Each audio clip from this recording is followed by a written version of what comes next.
Good morning to all my champion. आप सभी का एक बार फिर से स्वागत है अपना यूट्यूब परिवार आदित्य साइंस कंसेप्ट पर। तो प्यारे बच्चों, आज हम आपके लिए मैथ का टेस्ट तैयार करके लाए हैं और ये आज का जो टेस्ट है वो टेस्ट नंबर आपका 6 है और इस 6 नंबर टेस्ट में आपके टोटल 50 क्वेश्चन है।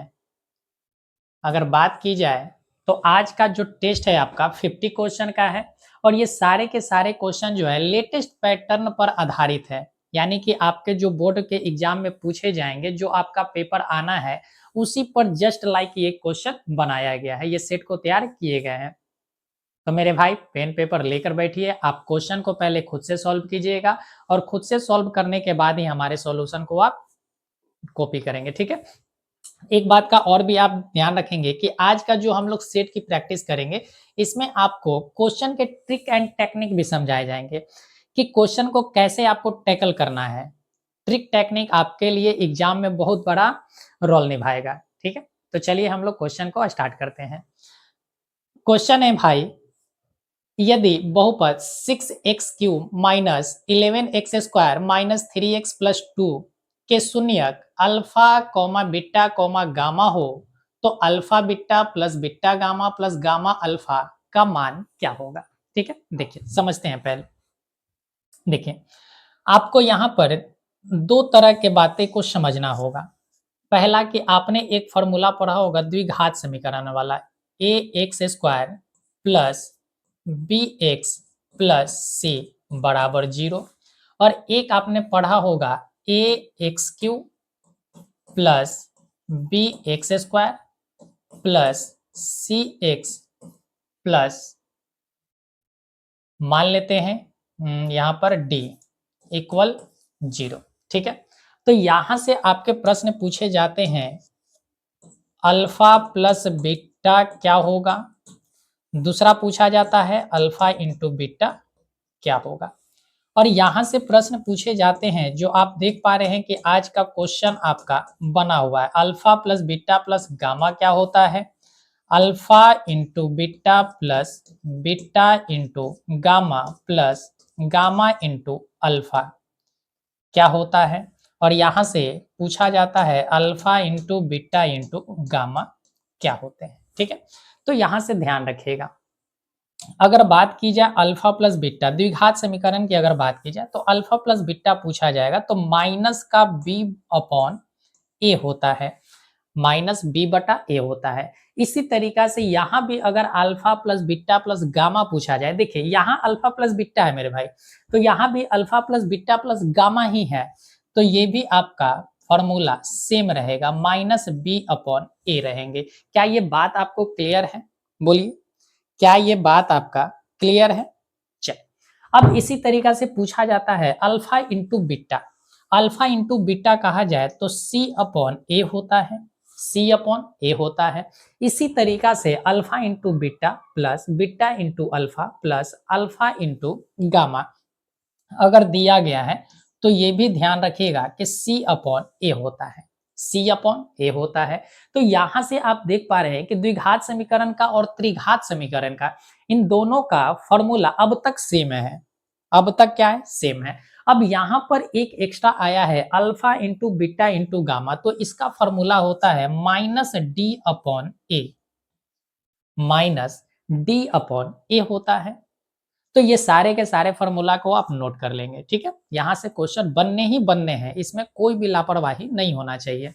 तो देखिए, इस ये सारे लोगों को पता है तो इसको हम रफ कर देते हैं। हमें केवल समझाना था कि देखिए ये कैसे हमें याद करना है। अब ऐसे याद करोगे अलग अलग याद नहीं होगा। अब हमसे पूछा है alpha into beta plus beta into gamma plus gamma into alpha का मान क्या होगा। तो हमें क्या करना होगा, सी अपॉन ए, सी का मान क्या है, एक्स का कोफिशियंट यहाँ पर क्या है, तो यही हमारा सी कहलाएगा। तो यहाँ एक्स का कोफिशियंट है माइनस का 3, तो -3 हो गया। और ए का है क्या है, तो एक्स क्यू का कोफिशियंट, एक्स क्यू का कोफिशियंट 6 है, तो 3 से ये गया 2 टाइम्स में, तो क्या बना माइनस का 1/2, और यही मेरा आंसर है। तो इसका सही आंसर ऑप्शन नंबर सी हो जाएगा, इसका सही आंसर ऑप्शन नंबर सी होंगे मेरे भाई। बात क्लियर है? चल नेक्स्ट क्वेश्चन पे चलते हैं। क्वेश्चन है यदि बहुपद x² - 3 into x plus one minus five के शून्यक अल्फा इंटू बीटा हो तो alpha plus one into beta plus one का मान क्या होगा। ठीक है, तो देखिए अगर यहां पर देखा जाए तो ये एक बहुपद दिया गया है और कैसा बहुपद है तो द्विघात बहुपद है। तो सबसे पहले इसे हम सॉल्व करते हैं। तो यहाँ सॉल्व करेंगे तो एक्स स्क्वायर माइनस, अब मल्टीप्लाई करते हैं तो 3 इंटू एक्स तो माइनस 3x हो गया और ये 3 इंटू वन हो गया तो ये क्या हो गया माइनस का 3। क्यों? क्योंकि माइनस इंटू प्लस क्या होता है माइनस होता है और माइनस का क्या है 5 है, माइनस का 5 बराबर क्या हो गया 0 हो गया। यहाँ से अगर सॉल्व करेंगे तो एक्स स्क्वायर माइनस 3x, अब माइनस 5 माइनस 3 कितना हो गया तो माइनस का 8 इक्वल 0 हो गया। ठीक है, ये हमारा क्वेश्चन है। अब हमसे पूछा क्या गया है, हमसे सवाल किया गया है alpha plus one into beta plus one. तो इसे सबसे पहले हम सॉल्व करेंगे। सॉल्व करने पर alpha into beta, alpha into beta हो जाएगा। अल्फा को वन से मल्टीप्लाई करेंगे तो प्लस का अल्फा होगा। इसी तरीका से बीटा को अगर वन से मल्टीप्लाई करेंगे तो प्लस बीटा होगा और वन को वन से मल्टीप्लाई करेंगे तो क्या होगा तो आप कहेंगे कि वन हो जाएगा। सर क्या हो जाएगा वन हो जाएगा। तो यहां से आप देख पा रहे हैं कि हमें अल्फा इंटू बीटा भी चाहिए, अल्फा प्लस बीटा भी चाहिए और वन भी चाहिए। तो अल्फा प्लस बीटा को एक साथ रख लेते हैं, अल्फा इंटू बीटा है। तो यहां से अगर हम अल्फा इंटू बीटा निकाले तो क्या होगा, अल्फा इंटू बीटा क्या होता है तो आप कहेंगे कि सी अपॉन ए होता है। सी का मान माइनस 8 है और ए की जगह पर 1 है तो माइनस का 8 हो गया। इसी तरीका से अल्फा प्लस बीटा की अगर हम बात करें तो अल्फा प्लस बीटा क्या होगा तो आप कहेंगे कि माइनस बी, तो माइनस और माइनस का क्या है 3 अपॉन ए, तो माइनस माइनस क्या हो गया तो आप कहेंगे प्लस हो गया। तो ये कितना हो गया तो आप कहेंगे कि सर ये 3 हो गया। ये कितना हो गया 3 हो गया। तो यहाँ पर अब वैल्यू हमें रखना है। अल्फा इंटू बीटा क्या है तो आप कहेंगे माइनस का 8 है तो माइनस 8 प्लस 3 और प्लस 1 तो कितना हो गया तो आप कहेंगे कि माइनस का 4 हो गया। सर माइनस का 4 हो गया तो इसका सही आंसर ऑप्शन नंबर सी हो जाएगा। सही आंसर ऑप्शन नंबर सी होगा। बात क्लियर है, आगे बढ़ जाए। चल आगे बढ़ते हैं। क्वेश्चन है यदि बहुपद x square plus P x minus Q के शून्यक एक दूसरे के व्युत्क्रम हो तो क्यू का मान क्या होगा। क्यू का मान क्या होगा, देखिए हमें दिया गया है क्या, हमें दिया गया है कि x square plus P x minus Q बराबर 0 है और इसका शून्यक क्या होगा तो इसका शून्यक अल्फा और बीटा होगा। तो कह रहा है कि एक शून्यक जो है दूसरे के व्युत्क्रम है और व्युत्क्रम का मतलब होता है उल्टा, व्युत्क्रम का अर्थ होता है उल्टा। तो यहां से अल्फा हम कह सकते हैं कि अल्फा जो होगा 1/बीटा के बराबर होगा। अल्फा जो होगा वो किसके बराबर होगा 1/बीटा के बराबर होगा। हमसे क्यू का मान पूछा है तो हम क्यू कहां पर आएगा तो हम लगा लेते हैं। आपको पता है कि अल्फा इंटू बीटा क्या होता है तो आप कहेंगे कि कहेंगे कि सी अपॉन ए होता है। सर अल्फा इंटू बीटा क्या होता है सी अपॉन ए होता है।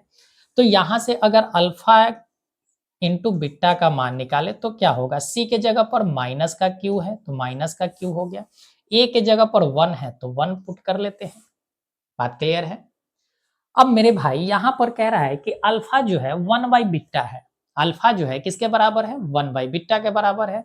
तो हम अल्फा के जगह पर 1/बीटा पुट कर लेते हैं तो 1/बीटा इंटू क्या है बीटा है तो बीटा हो गया बराबर माइनस का क्यू अपॉन ए हो 1 हो गया, बीटा से बीटा कैंसिल हो गया। तो यहाँ पर क्यू बराबर क्या हो गया तो आप कहेंगे कि सर माइनस का 1 हो जाएगा। कितना होगा तो आप कहेंगे कि सर माइनस का 1 हो जाएगा और यही मेरा आंसर हो जाएगा। तो हमसे पूछा था क्यू का वैल्यू क्या होगा तो माइनस का 1 हो जाएगा, यानी कि ऑप्शन नंबर ए हमारा सही आंसर होगा। ऑप्शन नंबर ए सही आंसर होगा। तो आप देख पा रहे हैं कि कितना लाजवाब क्वेश्चन है। अगर आपको वीडियो अच्छा लग रहा है, आपको पढ़ना अच्छा लग रहा है हमसे, तो चैनल को सब्सक्राइब करिए मेरे भाई। साथ ही साथ वीडियो को लाइक भी कर दीजिए और अपने दोस्तों के साथ भी शेयर कर दीजिए। चलिए नेक्स्ट क्वेश्चन है निम्नलिखित में से कौन एक द्विघात बहुपद है जिसके शून्यक -2 और 6 है, जिसके शून्यक -2 और 6 है। ठीक है, देखिए समझने का प्रयास कीजिएगा, यहाँ पर थोड़ा सा हम ट्रिक टेक्निक का इस्तेमाल करेंगे। ठीक, देखिए कह रहा है कि -2 है और -6 है, यानी कि अगर हम एक को अल्फा मान लेते हैं और एक को बीटा, तो अल्फा -2 है और बीटा क्या है, 6 है। अब यहाँ पर क्या करना है कि देखिए हर जगह 12 है, अब यहाँ पर क्या करना है कि माइनस का 12 है, यहाँ पर भी माइनस का 12 है, यहाँ पर प्लस का 12 है और यहाँ पर मेरे भाई 4 है। ठीक है, और 4 गुना 4 आपको करना है, तो 4 गुना 4 यानी कि प्लस का 16 है, प्लस का 16 है। तो सबसे पहले क्या करना है कि आपको कांस्टेंट वैल्यू को लिखना है। सबसे पहले आपको कांस्टेंट वैल्यू को लिखना है। अब कांस्टेंट वैल्यू लिखने के बाद आपको इस तरीका से इसे ब्रेक करना है कि 2 और 6 बन जाए, क्योंकि 6 का डबल होता है 12, तो हमारा ये 16 तो नहीं चाहिए, तो हमारा डी नंबर ऑप्शन नहीं होगा। पहली बात क्लियर है। अब यहाँ पर एक है आपका निगेटिव में और एक है आपका पॉजिटिव में, एक है आपका निगेटिव में शून्यक और एक है आपका पॉजिटिव में। तो ध्यान रखिएगा, निगेटिव और पॉजिटिव मिलकर हमेशा निगेटिव का निर्माण करेगा, यानी कि माइनस इंटू प्लस अगर करें तो क्या बनेगा, माइनस बनेगा। तो इस वजह से हमारा सी नंबर भी ऑप्शन नहीं होगा, क्योंकि यहाँ पर पॉजिटिव वैल्यू बने हैं। बात क्लियर है। अब इस बात का और ध्यान रखिएगा कि अब इतनी बात तो पता चला कि या तो हम इसे रखेंगे क्या, -2 प्लस का 6 रख दें, या तो हम इसे प्लस माइनस का 6 रख दें और प्लस का 2 रख दें, यही हो सकता है। तो हमें इस तरीका से इसे रखना होगा कि जब हम अगर पहले क्वेश्चन में हमें यहाँ चाहिए माइनस का 4x, क्या चाहिए, माइनस का 4x चाहिए, और यहाँ क्या है, प्लस का 4x।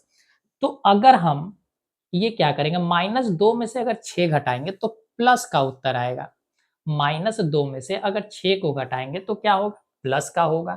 इसका मतलब है कि यहाँ से हम कह सकते हैं, यहाँ से हम कह सकते हैं कि ए नंबर उत्तर हमारा नहीं होगा। तो बचा हुआ उत्तर कौन सा होगा, देखिए अब -6 है +2 है, तो -6 और +2, -6 +2 होगा। सॉरी मेरे भाई, यहाँ पर थोड़ा सा हमने गलत किया है। हमने कहाँ गलत किया, चल यहाँ पर इसको थोड़ा सा हम सुधार लेते हैं।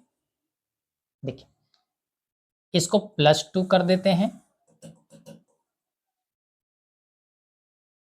इसको +2 कर देते हैं और माइनस का ये 6 कर देते हैं, और इसे माइनस का 2 और प्लस का 6 कर देते हैं। ठीक है, तो हो गया, ये प्लस का 6 है, तो ये क्या हो गया, 6 में से 2 गया तो 4 बचेगा और प्लस का बचेगा, और यहाँ -6 में से +2 जाएगा तो -4 बचेगा। तो इस वजह से हमारा सही आंसर कौन सा हो जाएगा, ऑप्शन नंबर ए हो जाएगा। अब जब इसका शून्यक आप निकालेंगे तो यहाँ पर हो गया क्या, इसका ये परिवर्तित हो जाएगा, माइनस बन जाएगा, और ये परिवर्तित होकर प्लस बन जाएगा, और इस तरीका से हमारा शून्यक हो जाता है, इस तरीका से हमारा शून्यक हो जाता है। बात क्लियर है। तो इस तरीका से आप छांट सकते हैं। फिर भी आपको न समझ में आया कोई बात नहीं, इसके थोड़ा सा हम डिटेल में बता देते हैं। आपको करना क्या होगा, देखिए आपको x² -4x -12 बराबर 0 है, तो इसे क्या करना है, हम लिख सकते हैं x² -6x plus 2x minus का बराबर 0। x कॉमन लेंगे तो बचेगा क्या, x -6 बचेगा, और यहाँ से प्लस का 2 कॉमन लेंगे तो बचेगा x -6 बराबर 0। x -6 दोनों में है तो x -6 कॉमन ले लेते हैं, तो बचा क्या, x + 2 बचा, तो यहाँ से 0 हो गया। तो एक x -6 बराबर 0 हो गया, तो x का वैल्यू 6 हो गया, तो यहाँ देखिए, और यहाँ से x + 2 अगर 0 के बराबर है तो x बराबर क्या होगा, तो आप कहेंगे कि सर -2 हो जाएगा।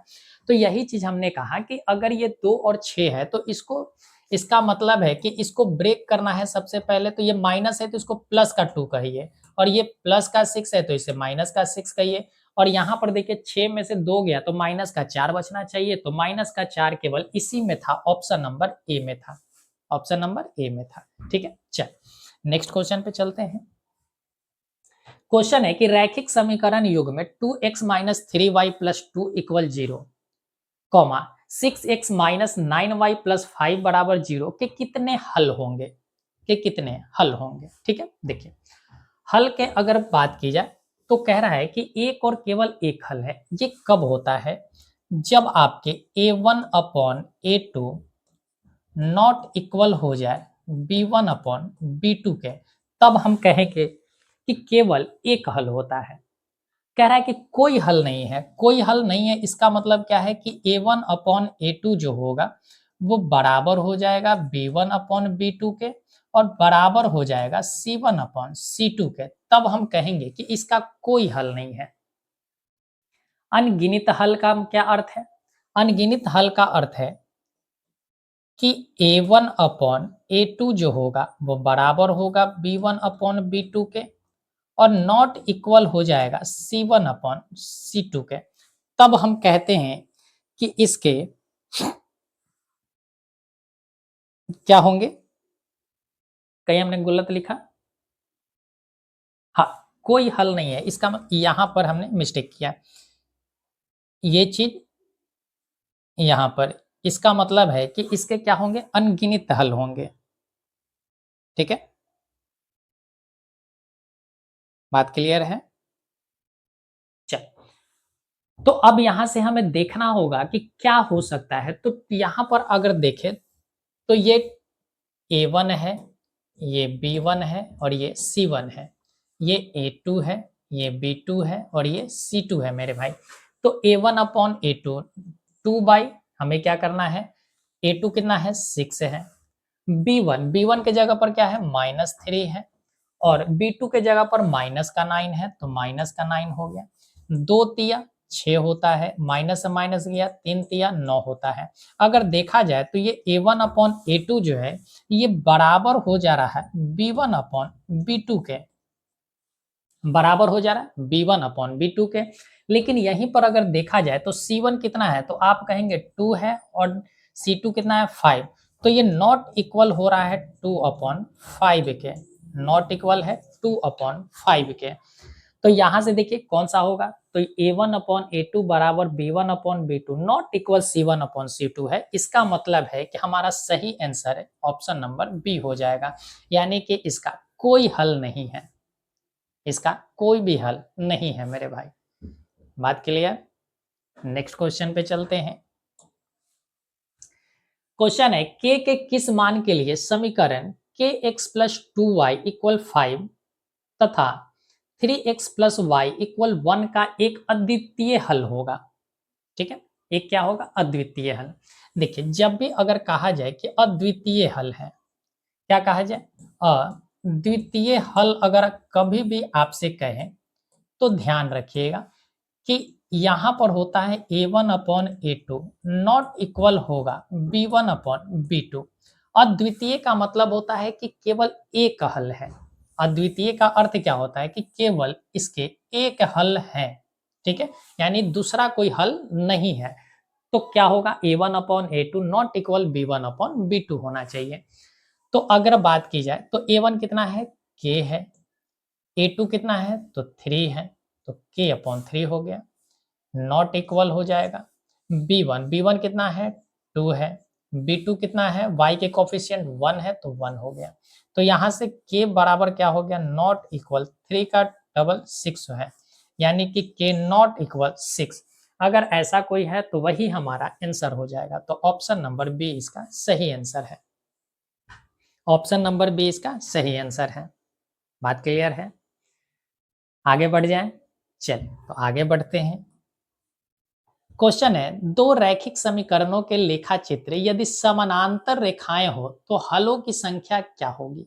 देखिए कह रहा है कि दो रेखाएं हैं, ठीक है, और दोनों के दोनों रेखाएं जो है समानांतर है, यानी कि ये लाइन और ये लाइन, ये भी कोई इक्वेशन है और ये भी कोई इक्वेशन है। तो इसके कह रहे हैं कि समानांतर रेखाएं, तो इसकी हलों की संख्या क्या है, हलों की संख्या मेरे भाई क्या होगा, ये कहीं भी एक दूसरे को नहीं काटेंगे। जैसे पटरियां, रेलगाड़ी जो होती है, रेल जो होता है, ये पटरियां जो होता है, इन दोनों के बीच क्या होता है, हर जगह समान दूरी होता है, तो ये कहीं भी एक दूसरे को नहीं काटते हैं, कहीं भी एक दूसरे को नहीं काटते हैं। जब काटेंगे ही नहीं तो इसका हल भी नहीं निकलेगा। इसका मतलब है कि इसका कोई हल नहीं होगा, इसका कोई हल नहीं होगा। तो ऑप्शन नंबर ए इसका सही आंसर होगा। आगे बढ़ जाए। क्वेश्चन है y-4 इक्वल 0 का आलेख कैसी सरल रेखा होगी। y-4 इक्वल 0 का आलेख कैसी सरल रेखा होगा। अगर देखी जाए तो y-4 अगर 0 है तो y बराबर कितना है, तो आप कहेंगे कि y बराबर सर 4 है। y बराबर क्या है, 4 है। अगर y 4 है तो x कितना है, तो आप कहेंगे कि सर 0 है। इसका मतलब है कि अगर हमने देखा तो ये हमारा ओरिजिन हो गया 0 0, हमें y पर चलना है 4, y पर हमने चला 4, ये हमारी कौन सी दूरी है, y पर चली गई दूरी है, और ये हमारा x पर दूरी है। तो ये कह रहा है कि किसके समानांतर होगा, y अक्ष के समानांतर नहीं मेरे भाई, y अक्ष के समानांतर कहने का मतलब होता है कि ये वाली लाइन, अगर ऐसी कोई लाइन है जब हम x अक्ष पर चली गई दूरी जो होगी वो y अक्ष के समानांतर होगा। x अक्ष पर चला गया दूरी y अक्ष के समानांतर होगा, और y अक्ष पर चली गई जो दूरी होगी वो मेरे भाई x अक्ष के समानांतर होगा। इस लाइन के क्या है, समानांतर है। बात क्लियर हुआ। तो इसका सही आंसर क्या हो जाएगा, ऑप्शन नंबर ए हो जाएंगे। सही आंसर क्या होगा, ऑप्शन नंबर ए हो जाएंगे कि ये y-4 बराबर 0 का आलेख जो होगा वो x अक्ष के समानांतर होगा।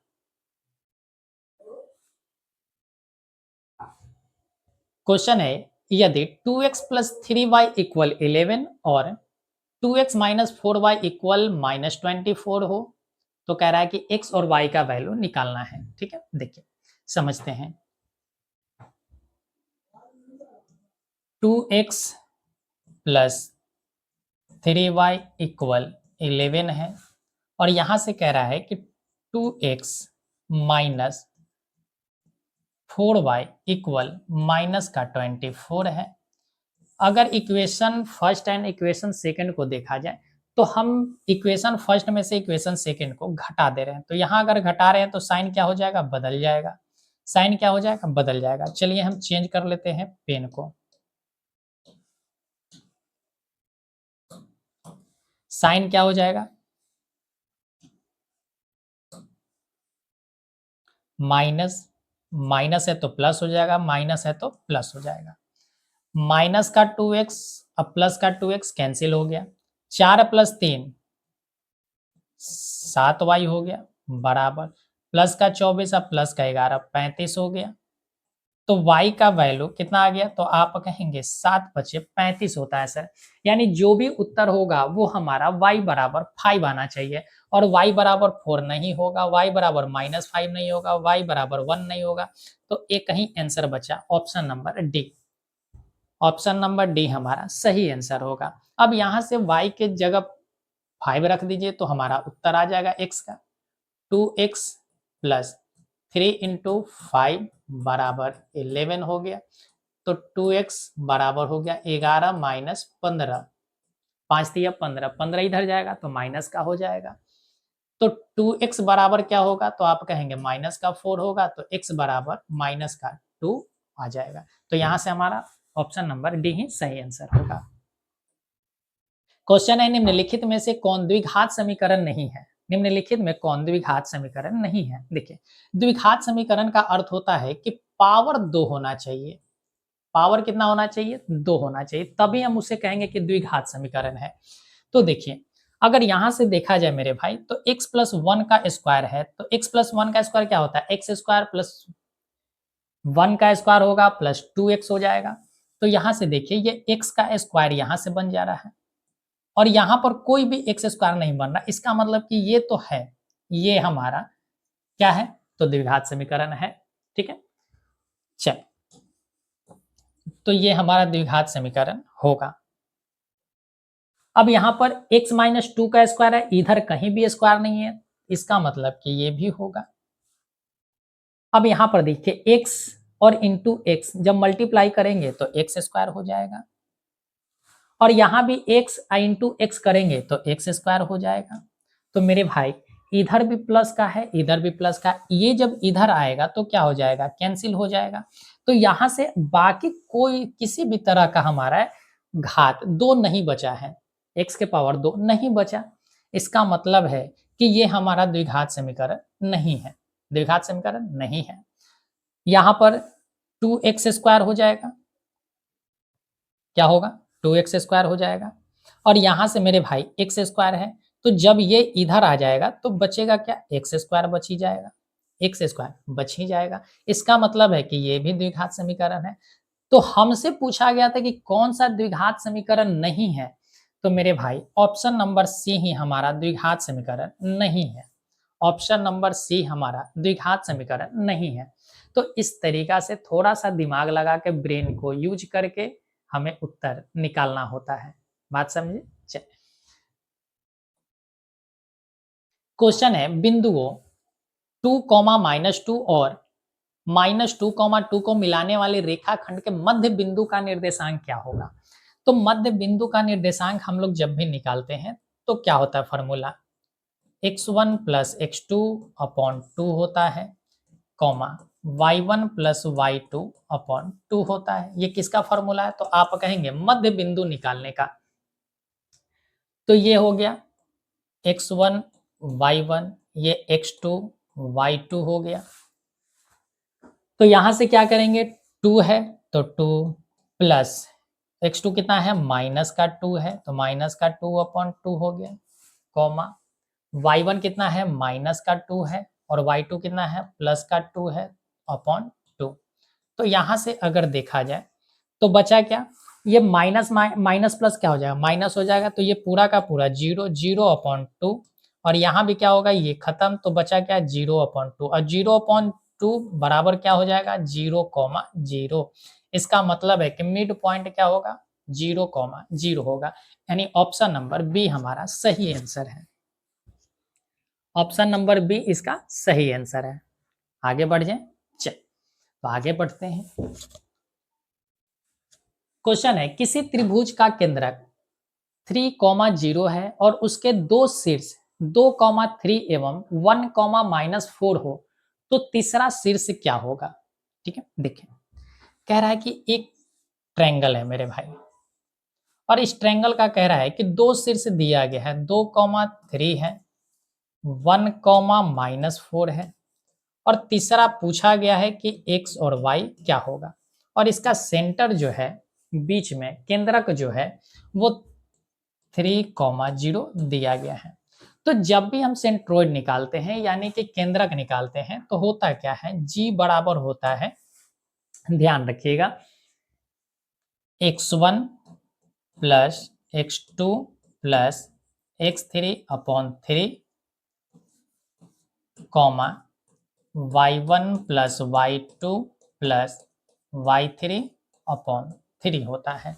ये हमारा सेंट्रोइड निकालने का फॉर्मूला है, तो यहाँ से निकाल लेते हैं। अब यहाँ पर पहला कितना है, x का देखा जाए तो 3 है, तो 3 बराबर x1 2, x2 1 हो गया, और x3 को हमने x माना है तो x हो गया, अपॉन कितना हो गया 3, तो 3 तिया कितना हो गया 9 हो गया, 9 बराबर 2 + 1 3 हो गया, 3 + x हो गया।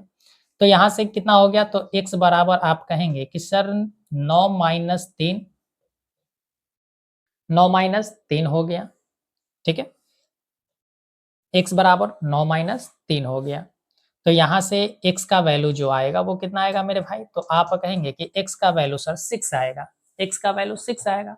तो हम केवल इसी को चेक कर लेते हैं कि x का वैल्यू कहाँ 6 है, तो ऑप्शन नंबर सी में x का वैल्यू 6 है, तो ऑप्शन नंबर सी हमारा सही आंसर हो जाएगा। अगर आपको लगता है कि सर y से हमें निकालना है तो आप y से निकाल लीजिए, कोई बड़ी बात नहीं है। y कितना है, तो देखिए y का वैल्यू यहाँ पर केंद्रक में 0 है तो 0 रख देना है, बराबर y1 3 है, प्लस y2 -4 है तो -4 हो गया, और यहाँ क्या y है तो प्लस का y हो गया, अपॉन 3 हो गया। तो यहाँ जब मल्टीप्लाई करेंगे 3 × 0 कितना होगा, 0 हो जाएगा, बराबर ये कितना है 3 है, प्लस माइनस माइनस का 4 होगा, प्लस y। तो यहाँ से y का वैल्यू कितना आ जाएगा, तो आप कहेंगे कि सर 1 आ जाएगा, y का वैल्यू क्या आएगा 1 आ जाएगा। तो देखिए अभी भी उत्तर कितना है, y में 1 हमें चाहिए था, ऑप्शन नंबर सी में ही मिल रहा है। आगे बढ़ जाए, चल आगे बढ़ जाते हैं। क्वेश्चन है, यदि किसी त्रिभुज के शीर्षों के निर्देशांक, यदि किसी त्रिभुज के शीर्षों के निर्देशांक 0,0, 4,0 एवं 0,1 हो तो त्रिभुज का क्षेत्रफल क्या होगा। अब ऐसे क्वेश्चन को हमने बनाने का तरीका अपने सेट में बेहतर ढंग से समझाया है। आपको क्या करना है कि अगर कभी भी एक शीर्ष अगर 0,0 है, अगर एक शीर्ष 0,0 है तो आपको करना क्या है कि पहले वाले, अब ये 0,0 है तो इसको छोड़ देना है, पहले और आखिरी को मल्टीप्लाई करना है तो 4 गुना 1 हो गया, दूसरे को पहले वाले से यानी इससे तो 0,0 कितना हो गया, 0 हो गया, तो -0 करना है। अब बटा 2 करना है, बटा क्या करना है, 2 करना है। तो 4 गुना 1 4, 4 में से 0 गया 4, 4 बटा 2 कितना होता है, तो आप कहेंगे कि सर 2 होता है, तो इसका उत्तर कितना होगा, 2 हो जाएगा। ऑप्शन नंबर सी इसका सही आंसर है, ऑप्शन नंबर सी इसका सही आंसर है। आप फॉर्मूला के साथ भी लगा कर देख लीजिए, उत्तर पे कोई फर्क नहीं पड़ेगा, हमारी गारंटी है। बात समझे, चलिए अब आपके मन में सवाल आ रहा होगा कि सर ऐसा क्यों, मेरे भाई ऐसा क्यों, अब वो बात की चीज है, लेकिन आप समझें कि अगर ऐसा कोई और भी प्रश्न आ जाए तब क्या करते हैं। हमेशा ध्यान रखिए, कुछ नहीं करना है कि जब भी अगर मान लीजिए कि यहाँ पर कोई अंक और होता, जैसे यहाँ पर -4 होता और 2 होता, यहाँ मान लेते हैं कि 4 होता और 0 होता, और यहाँ पर 0 और 1 होता, मान लेते हैं, ठीक है। तो आपको करना क्या था, अब एक को किसी एक को 0 बना देना, तो यहाँ 0 है, यहाँ पर क्या कर दीजिए -1 घटा दीजिए, तो सब में से -1 घटाते तो ये कितना होता है, 4 -1 हो जाएगा, और यहाँ पर कितना हो जाएगा -4, और ये 2 में से 1 गया तो 1 बच जाएगा, 2 में से 1 गया तो 1 बचेगा, और ये वाली टर्म पूरा कितना हो जाएगी, 0,0 हो जाएगा। अगर -1 घटाते हैं तो 1 घटाते हैं तो -1 नहीं घटाना है, 1 घटाना है। अब पहले वाले को आखिरी से, तो 4 इंटू 1 4 हो जाएगा, दूसरे को पहले से तो 4 इंटू 4 कितना हो जाएगा, 4 हो जाएगा, और इसका क्या करना है, आधा कर देना है, तो इसका क्षेत्रफल क्या हो जाएगा, 0 हो जाएगा। तो इस तरीका से हमने एक आपको एग्जाम्पल समझाया है। ये हमारा डाटा जो है सेटिस्फैक्शन वाला नहीं है, ये हम अपनी मर्जी से एक एग्जाम्पल आपको समझाए हैं। बात समझे कि अगर कभी भी ऐसा क्वेश्चन आ जाए तो आप इस तरीका से 0,0 बनाकर सॉल्व कर सकते हैं, ठीक है। अब ऐसा नहीं कि आप कोई भी डाटा ले लीजिए 0,0 बना लीजिए, तो ऐसा नहीं हो सकता, क्योंकि हर चीजों का एक परफेक्ट डाटा दिया हुआ रहता है, ठीक है। अपनी मर्जी से तो डाटा लेंगे तो कुछ भी उत्तर हो जाएगा, ठीक है। चल अगले क्वेश्चन पर चलते हैं। क्वेश्चन है, बिंदुओं -1,3 एवं -5,7 के बीच की दूरी है, बीच का डिस्टेंस अगर निकालना है तो डिस्टेंस बराबर फॉर्मूला क्या होता है, तो आप कहेंगे कि sir √under x2 minus x1 का होल स्क्वायर होता है प्लस y2 माइनस y1 का होल स्क्वायर होता है। ये हमारा डिस्टेंस का फॉर्मूला है। तो x1 और x2 आप समझ सकते हैं कि ये x1 है, ये y1 है, ये x2 है और ये y2 है। तो रूट अंडर क्या हो जाएगा, x2, x2 कितना है, -5 है तो -5, और ये x1 तो माइनस और -1 का स्क्वायर हो गया, प्लस y2 7 है और y1 3 है तो स्क्वायर हो गया। यहां से अगर देखा जाए तो -5 माइनस माइनस +1 हो गया इसका स्क्वायर, और प्लस ये 7 में से 3 गया तो 4 का स्क्वायर। यहाँ से भी अगर देखा जाए तो -5 + 1 है तो ये -4 का स्क्वायर हो जाएगा और प्लस 4 का स्क्वायर। तो क्या हम इस चीज को ऐसे लिख सकते हैं कि 4 का स्क्वायर प्लस 4 का स्क्वायर, बिल्कुल लिख सकते हैं, क्योंकि माइनस इंटू माइनस क्या हो जाएगा, प्लस हो जाएगा। अब यहां से मेरे भाई 4 स्क्वायर कॉमन ले लेते हैं, तो बचेगा क्या, 1 + 1 बचेगा। 4 स्क्वायर जब रूट से निकलेगा तो 4 रह जाएगा, और 1 + 1 का अंडर रूट 2 हो जाएगा। तो इसका सही आंसर क्या हो जाएगा? 4√2 हो जाएगा। तो ऑप्शन नंबर बी इसका सही आंसर है। ऑप्शन नंबर बी इसका सही आंसर होगा। बात समझे? चल, तो ये डिस्टेंस निकालने का फॉर्मूला आप नोट कर लीजिएगा। क्वेश्चन है, दो बिंदुओं x1, y1 और x2, y2 को मिलाने वाले रेखाखंड को m अनुपात n में अंतः विभाजित करने वाले बिंदु के निर्देशांक होंगे। ठीक है, जैसे कोई एक पॉइंट है, जैसे कोई एक रेखा है, ये रेखा है, इसकी x1 y1 है, 2 पॉइंट है, और ये x2 y2 है। अब ये कह रहा है कि किसी एक पॉइंट पर इसको विभाजित किया गया है। मान लेते हैं कि ये पॉइंट P है। यहां क्या हुआ है? तो इसको m अनुपात n के अनुपात में विभाजित किया गया है। तो आपको करना क्या होता है कि पहले m को x2 से मल्टीप्लाई करते हैं, तो m इंटू x2, प्लस उसके बाद n को x1 से मल्टीप्लाई करते हैं, तो n इंटू x1, अपॉन करते हैं, अगर अंत विभाजन है तो m प्लस n करते हैं, m प्लस n हो गया। इसी तरीका से m को y2 से गुना करेंगे, प्लस n को y1 से गुना करेंगे, और यहाँ पर m प्लस n करेंगे। तो यही हमारा अंत विभाजन का सूत्र होता है। अंत विभाजन का सूत्र क्या है? तो m1 into x2 plus n1 into x1 by m plus n, comma m into y2 plus n into y1 upon m plus n होता है। तो देखिए कि क्या ऐसा कोई सूत्र है? यहाँ है m x2 plus n x1 upon m plus n, यही रहा हमारा ऑप्शन नंबर ए सही आंसर होगा मेरे भाई। ऑप्शन नंबर ए हमारा सही आंसर होगा। बात समझे? चल, बाकी कहीं पर ना माइनस का तो नहीं होना चाहिए। माइनस बाह्य विभाजन में होता है, ठीक है। यहां भी माइनस है, इस वजह से नहीं होगा। यहां भी माइनस है, तो इस वजह से नहीं होगा। तो एक ही ऑप्शन बचा, ऑप्शन नंबर ए। ऐसे क्वेश्चन में आपको ध्यान से उत्तर लगाना होता है, समझे? चलिए, क्वेश्चन है, यदि किसी शंकु के वक्र पृष्ठ का क्षेत्रफल 880 सेंटीमीटर स्क्वायर है और त्रिज्या 14 सेंटीमीटर है, तो उसकी तिर्यक ऊंचाई क्या होगी?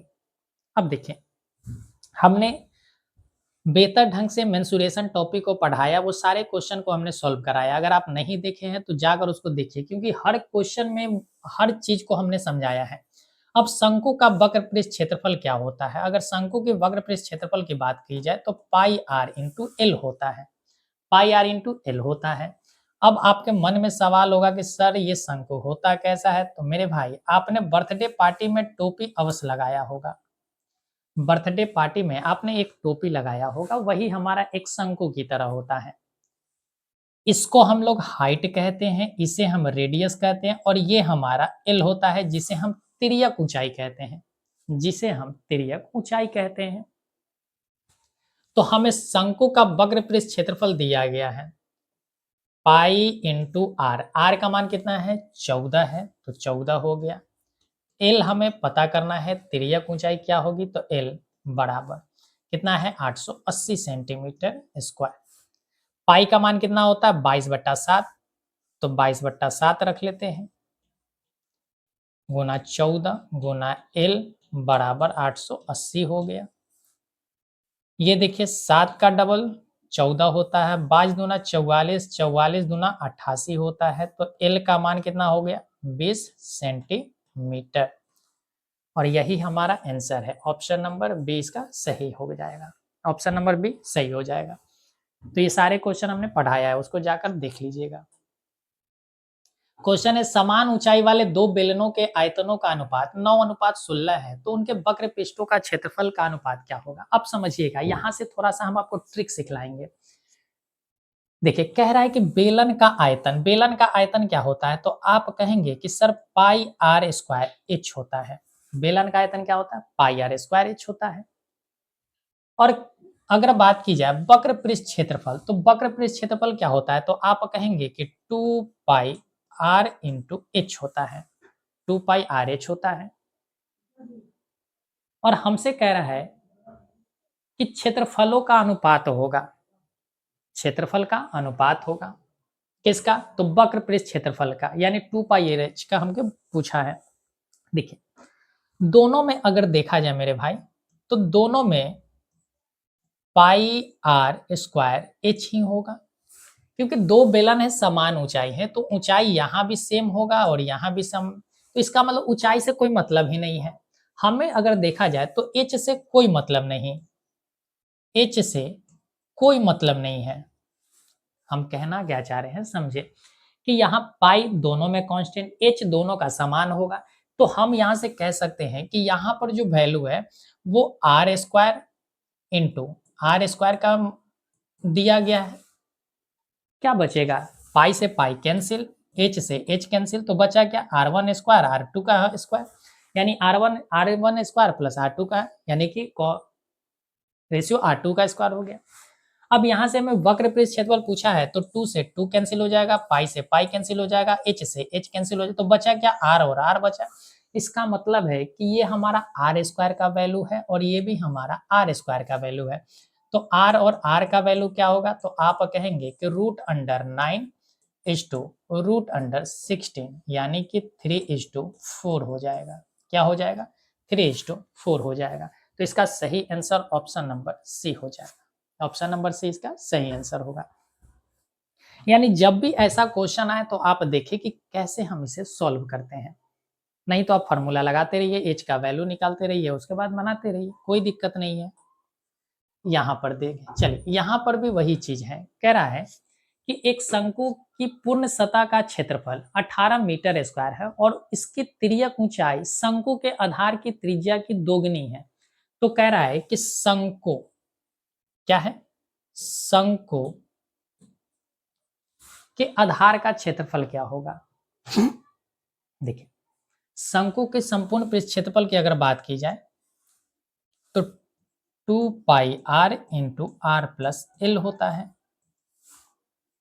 कितना होता है, 2 पाई आर नहीं, pi r into r plus l होता है। Pi r into r plus l होता है और ये किसके बराबर है, तो आप कहेंगे कि 18 मीटर स्क्वायर के, क्योंकि कह रहा है कि शंकु के पूर्ण सतह का क्षेत्रफल 18 मीटर स्क्वायर है और कह रहा है कि इसकी तिर्यक ऊंचाई, तिर्यक ऊंचाई कौन सी होगी, ये रही तिर्यक ऊंचाई एल। कह रहा है शंकु के आधार की त्रिज्या की दुगनी है, अगर त्रिज्या अगर आर है तो ये एल जो होगा वो 2r हो जाएगा। एल कितना हो जाएगा, 2r हो जाएगा, क्योंकि आधार की त्रिज्या का क्या है, दोगुना है। तो मेरे भाई यहां से अगर देखा जाए तो हम कह सकते हैं कि पाई का मान कितना है, 22/7। आर कितना है, तो आर को आर रखें, आर है, एल के जगह पर क्या होगा, तो आप कहेंगे सर 2r होगा, तो 2r बराबर कितना हो गया, 18। तो यहां से 22/7 गुना आर, ये कितना हो गया, आर प्लस 2r 3r होगा, तो इंटू 3r बराबर कितना हो गया, तो आप कहेंगे 18 हो जाएगा। अब यहाँ से समझे थोड़ा सा, हम यहाँ पर और भी आपको समझा रहे हैं कि इसको पाई को छोड़ देते हैं, पाई को छोड़ देते हैं, 3 से ये कितने बार जाएगा, 6 टाइम जाएगा, तो यहाँ से क्या बचा, तो आप कहेंगे पाई आर स्क्वायर बराबर 6 होगा, पाई आर स्क्वायर 6 आ गया। अब यहाँ पर बच्चा निकाल के पागल होगा, क्या पागल होगा, क्योंकि उसे पता ही नहीं चलेगा कि शंकु के आधार का क्षेत्रफल क्या होगा। यहाँ पर आर का वैल्यू वो निकालेगा क्या, पाई का मान रखा, जबकि निकालना नहीं है। शंकु का जो आधार होता है वो एक वृत्त की तरह होता है, कैसा होता है, एक वृत्त की तरह होता है।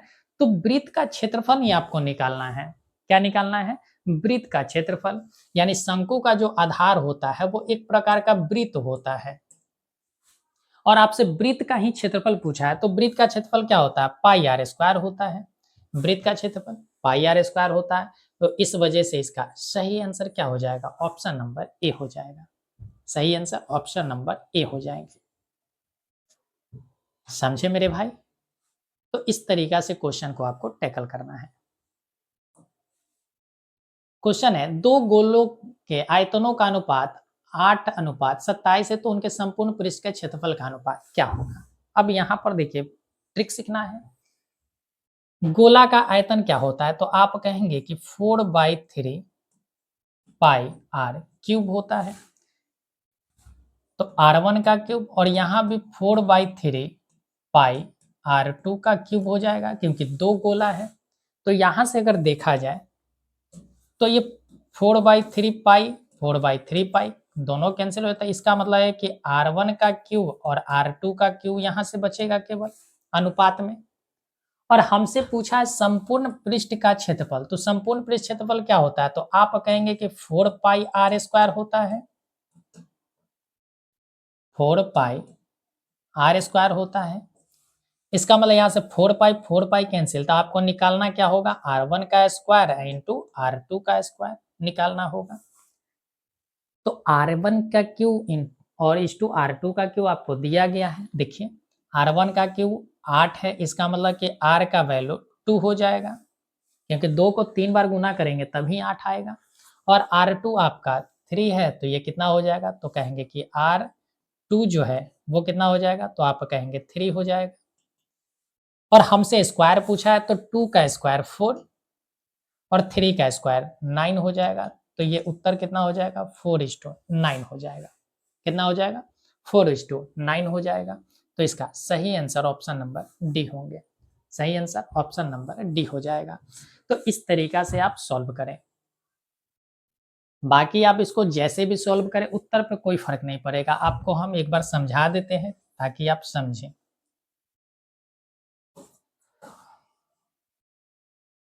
देखिए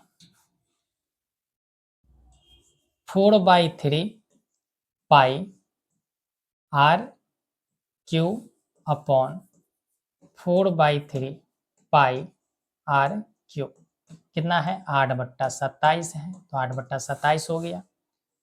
यहाँ से अगर बात की जाए तो 4/3 गया, पाई गया, तो यहाँ से बचा क्या, R³ अपॉन R³ बट्टा 8/27 बचेगा।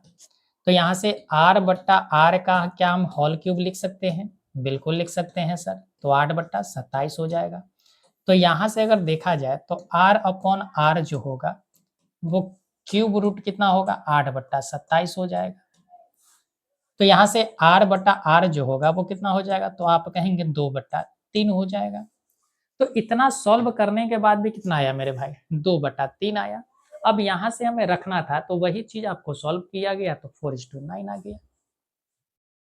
बात समझे। तो इतना करने पर आप निकाले या तो पहले जो आपको तरीका सिखलाया गया उससे निकाल लीजिए, कोई फर्क नहीं पड़ेगा। कह रहा है कि किसी गोले का संपूर्ण पृष्ठ का क्षेत्रफल 616 सेंटीमीटर स्क्वायर है, तो गोले का व्यास क्या होगा। अब गोला का अभी अभी पढ़े फॉर्मूला, 4/3 पाई R, हमें संपूर्ण पृष्ठ दिया गया है, आयतन नहीं दिया गया, तो 4πr² बराबर 616 हो जाएगा। 4 पाई का मान 22/7 है, R² बराबर 616 हो जाएगा। ये कितना होगा, तो आप कहेंगे 11 दूना 22 होता है, 11 पचे 55 होता है, और 11 छक 66 होता है।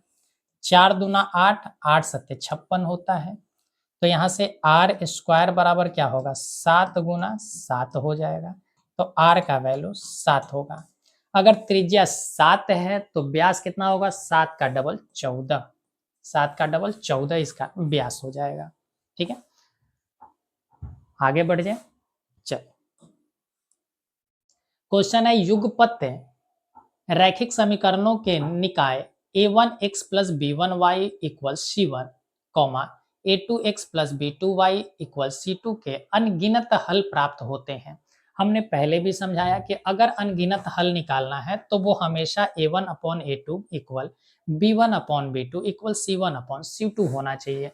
इस वजह से इसका सही आंसर ऑप्शन नंबर डी हो जाएगा। ऑप्शन नंबर डी हो जाएगा। बात क्लियर है। चल ये तो डायरेक्ट आपका थ्योरी से ही था।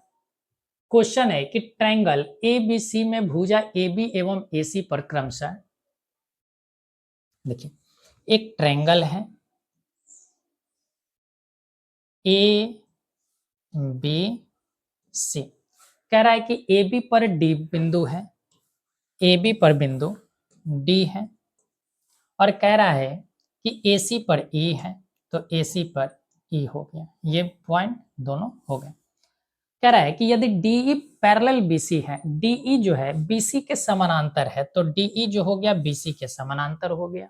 बात क्लियर। कह रहा है कि एडी 4 है, एडी जो है ये 4 दिया गया है, डीबी x माइनस 4 है, ये वाली जो दूरी दी गई है x माइनस 4 दिया गया है, एई 8 है तो एई 8 हो गया, और कह रहा है कि इसी जो है 3x माइनस 19 है, यानी ये वाली दूरी 3x माइनस 19 दिया गया है।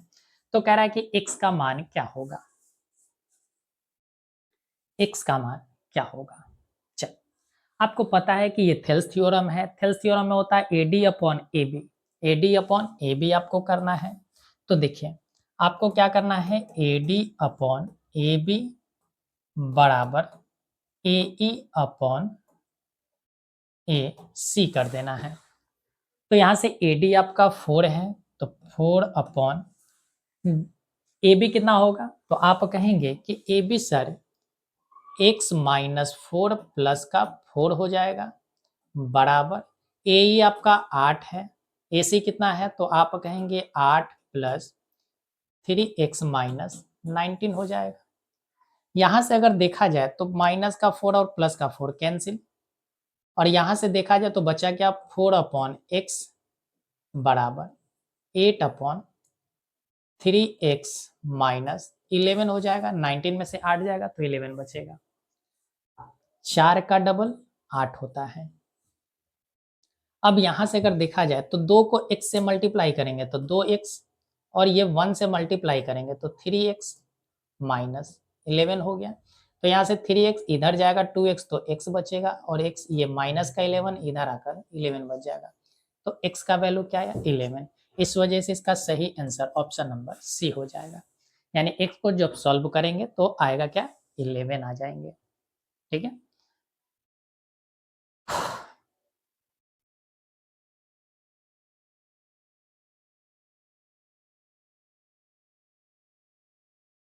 चल आगे बढ़ जाते हैं।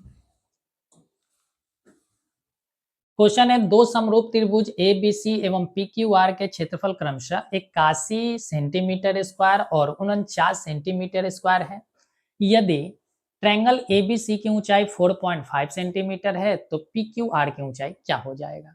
देखिए हमेशा ध्यान रखेगा कि जब भी आपको समरूप त्रिभुज दिया रहे, सिमिलर ट्रायंगल दिया रहे, तो मेरे भाई सिमिलर ट्रायंगल में जब भी एरिया हम निकालते हैं तो एरिया जो होता है वो साइड का स्क्वायर होता है। भुजा का क्या होता है, स्क्वायर होता है। भुजा का स्क्वायर होगा, ऊंचाई का स्क्वायर होगा, माध्यिका की स्क्वायर हो जाएगा, परिमाप के स्क्वायर, ये सारी चीजों के स्क्वायर फॉर्मेट में होते हैं। ठीक है, हमने आपने सॉल्यूशन में बताया भी है। तो यहाँ आपको कुछ नहीं करना है। अगर हमें भुजा निकालना हो, अगर हमें साइड निकालना हो, तो साइड 81 का अंडर रूट लेना है, और यहां से 49 का अंडर रूट ले लेना है। 81 का अंडर रूट 9 होता है और 49 का अंडर रूट 7 होता है, यानी कि साइड जो आया है 9 और 7 का अनुपात आया। ये अनुपात में है, ये किसमें है, अनुपात में। अब हमसे कहा गया है कि एबीसी की ऊंचाई, अब देखिए सबसे पहले एबीसी था तो एबीसी का ये 81 था, और ये पीक्यूआर बाद में थे तो पीक्यूआर बाद में हो गया। तो कह रहा है कि एबीसी की ऊंचाई, तो ये ऊंचाई का भी रेशियो होगा, तो 4.5, तो 9 का कितना गुना है, तो आप कहेंगे कि सर 0.5 गुना है। कितना गुना है, 0.5 गुना है। तो हमसे 7 का वैल्यू पूछा है कि 7 का 0.5 गुना करेंगे तो कितना होगा, तो 7 का 5 गुना 35 होता है, और एक अंक के बाद पॉइंट बैठाना है, तो हमारा कितना हो गया, 3.5 सेंटीमीटर। तो इसका सही आंसर ऑप्शन नंबर बी हो जाएंगे। तो इस तरीका से आप क्वेश्चन को सॉल्व करें। ठीक है, चल क्वेश्चन है, एक समचतुर्भुज के विकर्ण 6 सेंटीमीटर और 8 सेंटीमीटर है, इसकी प्रत्येक भुजा निम्नलिखित में किसके बराबर होगा। ठीक है, देखिए जब भी ऐसा क्वेश्चन आए तो ध्यान रखिए, ट्रिपलेट आपको एक नियम पर आए हैं, ट्रिपलेट का नियम ध्यान रखिएगा, 3 4 5 8 15 17, 5 12 13, 7, 24, 25, ये चीज ध्यान रखिएगा। ठीक है, डबल होगा तो डबल हो जाएगा, 3 का डबल करेंगे तो 6 हो जाएगा, 4 का डबल करेंगे तो 8 हो जाएगा, तो 5 का डबल भी करेंगे तो 10 हो जाएगा। बात समझे? तो इस तरीका से हम लोग बना लेते हैं ट्रिपलेट अगर याद रहे तो। लेकिन आपको नहीं याद होता है तो कोई बात नहीं, हालांकि इसका हम देख सकते थे 6 है 8 है तो हम 5 डायरेक्ट लगा सकते थे। देखिए कह रहा है कि समचतुर्भुज, तो एक समचतुर्भुज कह रहा है कि समचतुर्भुज है। ठीक है, तो हमने समचतुर्भुज बनाया। कह रहा है कि दो विकर्ण है 6 सेंटीमीटर और 8 सेंटीमीटर, एक विकर्ण रहा ये, तो इसकी मान लेते हैं कि 8 सेंटीमीटर है, और एक कह रहा है कि 6 सेंटीमीटर है, तो ये 6 सेंटीमीटर हो गया। तो मेरे भाई ये विकर्ण जो होता है एक दूसरे को आधे आधे हिस्सा में विभाजित करता है, और यहाँ बनने वाला जो एंगल होता है वो 90 डिग्री होता है। ये पूरा 6 था तो ये 3 हो जाएगा, ये भी 3 हो जाएगा, पूरा 8 है तो ये 4 हो जाएगा और ये भी 4 हो जाएगा, और ये हमारा गया, कहानी खत्म। तो 4 3, तो ये कितना हो जाएगा 5। अभी हमने ट्रिपलेट आपको समझाया कि 5 4 3 पाइथागोरस से आता है, तो इसका सही आंसर ऑप्शन नंबर सी हो जाएगा। तो इसकी प्रत्येक भुजा कितनी हो जाएगी 5 5 सेंटीमीटर। समचतुर्भुज की हर भुजाएं बराबर होती है। ठीक है,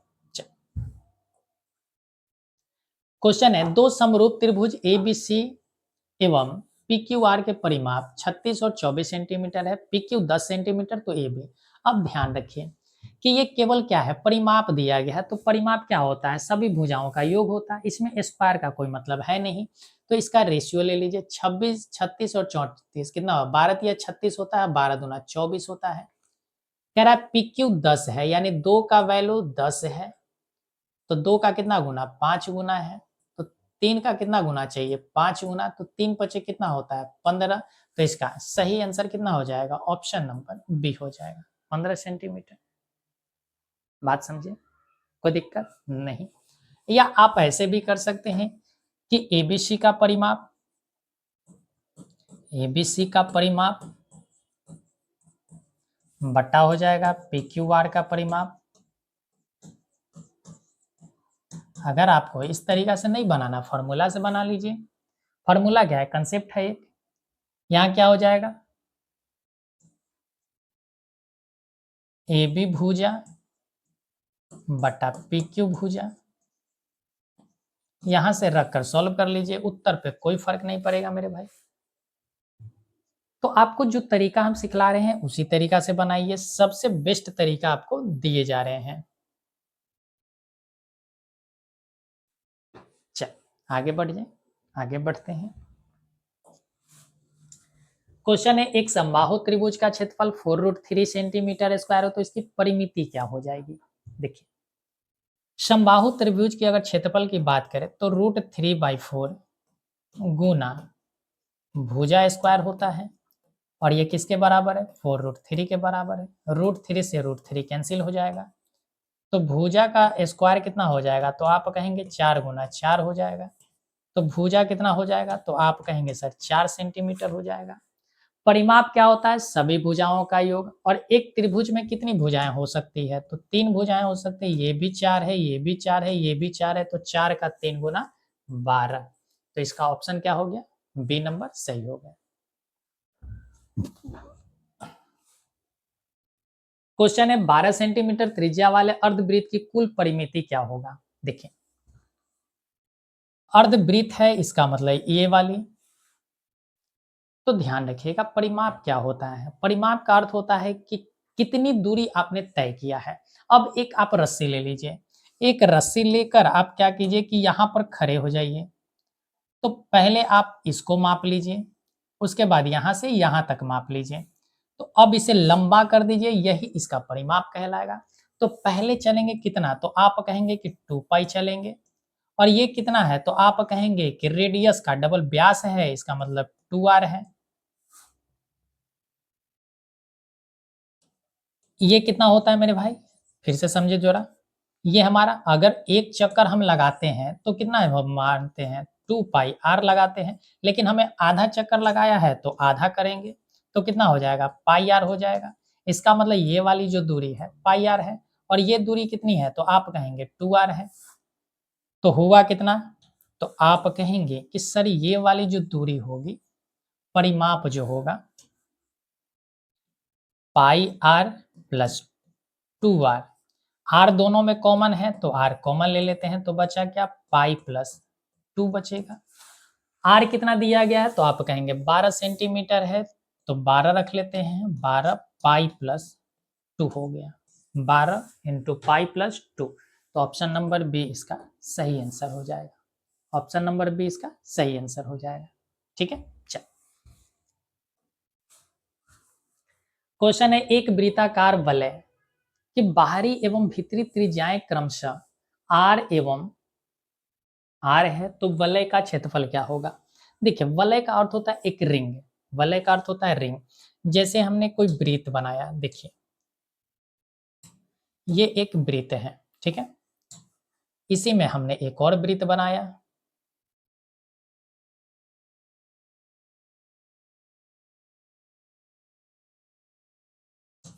ये हमने वृत्त बनाया। अब इसका कुछ ना कुछ सेंटर होगा, ये वाली रेडियस आर है, ये वाली रेडियस आर है, यानी बड़ा वाला जो सर्कल है वो आर, छोटी वाली सर्कल की त्रिज्या स्मॉल आर। ठीक है, अब यही वलय बना है, ये वलय कौन सा है तो आप कहेंगे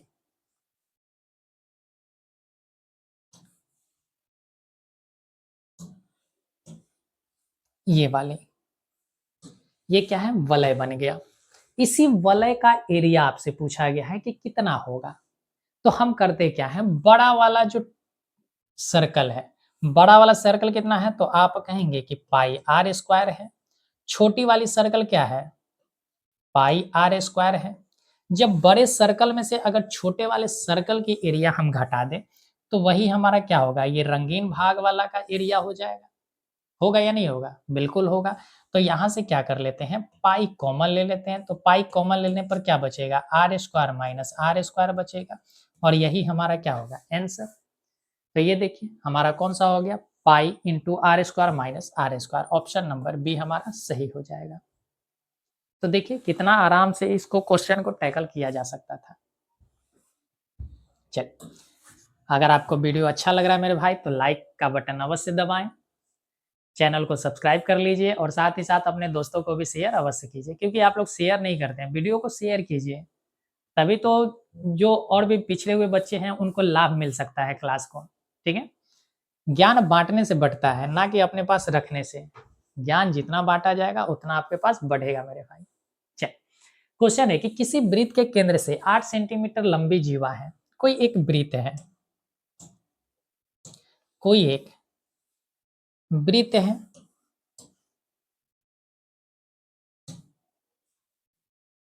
ये कोई वृत्त है, ठीक है। अब कह रहा है कि वृत्त के केंद्र से 8 सेंटीमीटर लंबी, वृत्त का ये केंद्र हो गया, 8 सेंटीमीटर लंबी, तो ये रहा 8 सेंटीमीटर लंबी एक जीवा, जो कह रहा है कि जीवा की न्यूनतम दूरी 3 सेंटीमीटर, यानी कि केंद्र से ये 3 सेंटीमीटर की दूरी पर है, और ये कितना है तो आप कहेंगे कि सर ये 8 सेंटीमीटर का है। तो कह रहा है वृत्त का व्यास क्या होगा। हमेशा ध्यान रखिएगा कि अगर हम किसी वृत्त के जीवा पर सेंटर से अगर उस जीवा पर लाइन खींच रहे हैं, तो वो हमेशा 90 डिग्री होता है। कितना डिग्री होता है, 90 डिग्री होता है। तो अगर ये 90 डिग्री है, तो ये एक क्या बनेगा, ट्रायंगल बनेगा। क्या बनेगा, ट्रायंगल। ये वाली दूरी 3 है,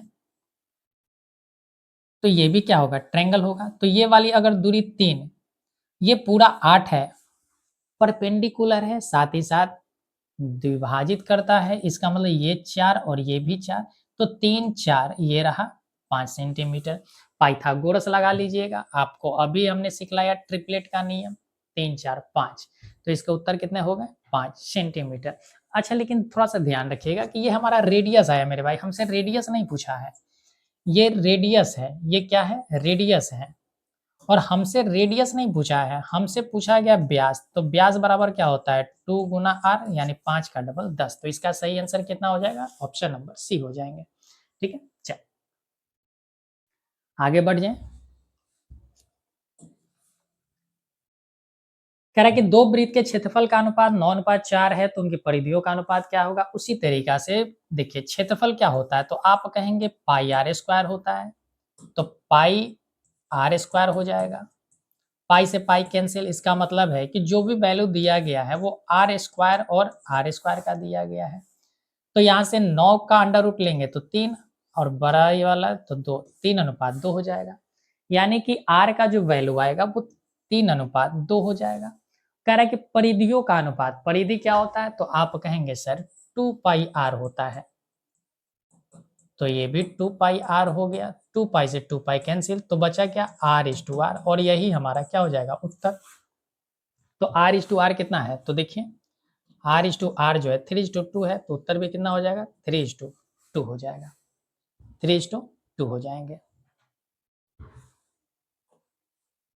क्वेश्चन है y अक्ष का समीकरण है, y अक्ष का समीकरण है, देखिए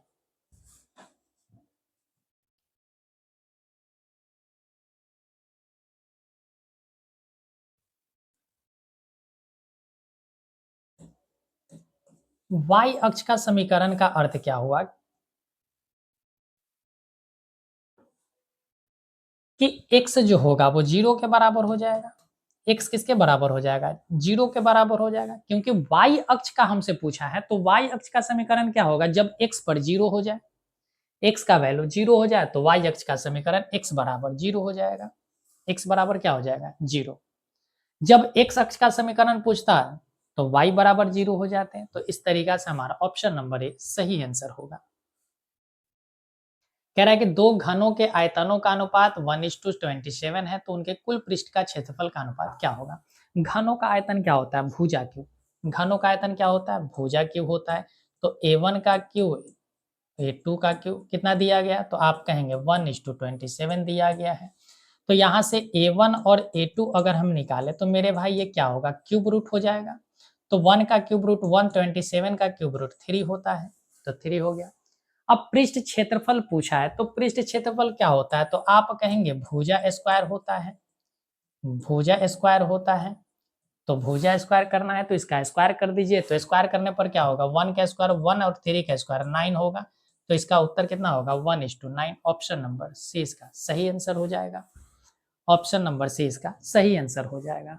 ठीक है, चल अब किसी बच्चे को लग रहा होगा कुल पृष्ठ क्षेत्रफल तो 6 गुना भुजा स्क्वायर होता है, तो मेरे भाई 6 से 6 क्या हो जाएगा, कैंसिल हो जाएगा। जब भी हमसे रेशियो पूछेगा हम इसी तरीका को अप्लाई करेंगे। ठीक है, क्वेश्चन है एक गोला जिसकी त्रिज्या 2r है उसका आयतन क्या होगा। देखिए गोला का आयतन क्या होता है, तो आप कहेंगे 4/3 पाई आर क्यूब होता है।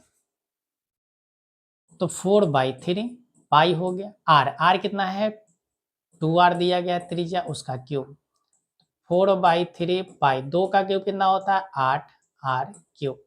तो 4/3 8r क्यूब, इसको हम लिख सकते हैं 8 का 4 गुना 32/3 पाई आर क्यूब। तो देखिए कहीं है 32/3 pi r cube. Option number a इसका सही आंसर हो जाएगा। ऑप्शन नंबर ए इसका सही आंसर है।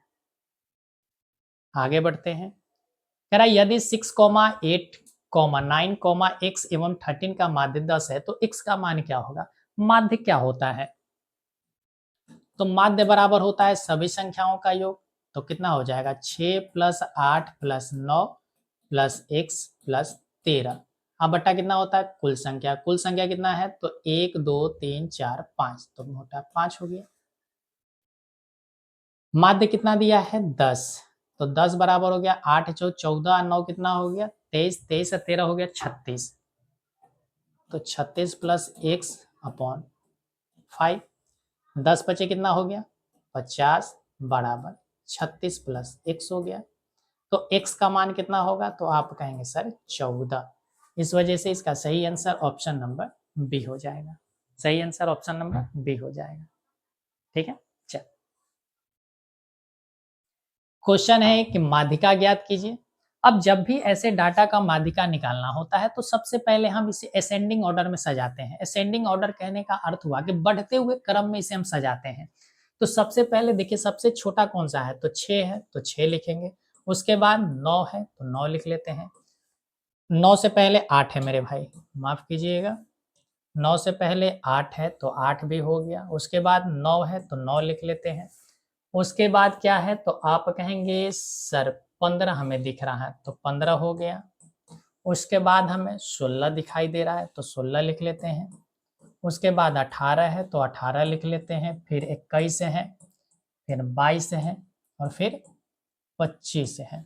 ठीक है, तो माध्यिका क्या होता है, अब बीचों बीच का टर्म ढूंढिए, टोटल कितने हैं 2 4 6 8 9, तो बीच में क्या हो जाएगा 16 हो जाएगा, बीच में क्या 16, तो इसका सही आंसर क्या हो जाएगा, माध्यिका 16 हो जाएगा, ऑप्शन नंबर ए सही हो जाएगा।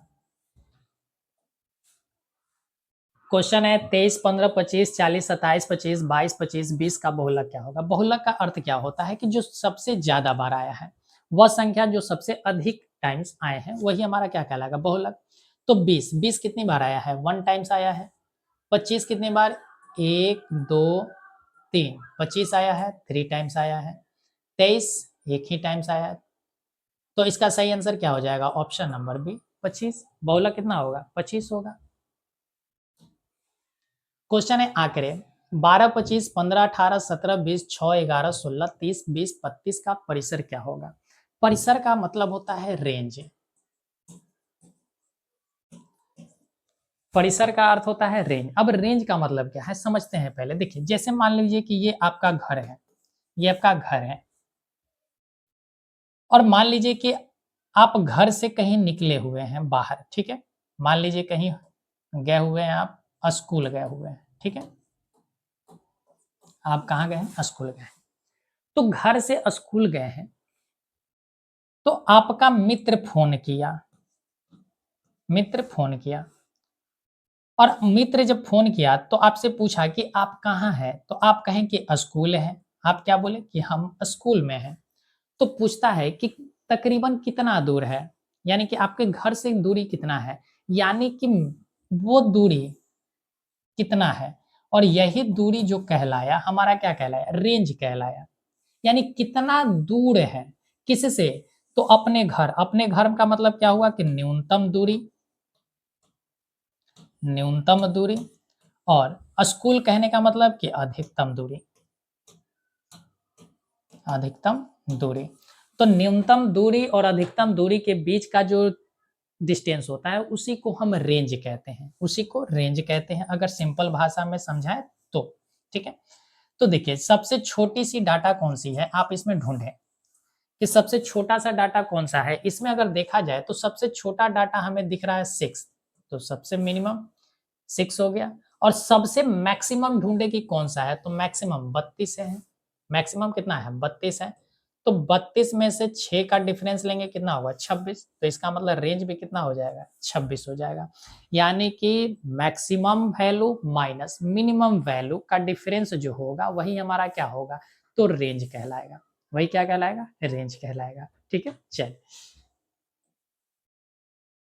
क्वेश्चन है वर्ग अंतराल 130 डैश 150 का वर्ग चिन्ह क्या होगा। देखिए क्लास मार्क का अर्थ क्या होता है, वर्ग चिन्ह का अर्थ होता है क्लास मार्क्स, क्लास मार्क का अर्थ होता है कि lower limit, lower limit plus upper limit upon 2, upon 2। Lower limit का कहने का मतलब कि निम्न सीमा, और अपर लिमिट में यानी उच्च सीमा।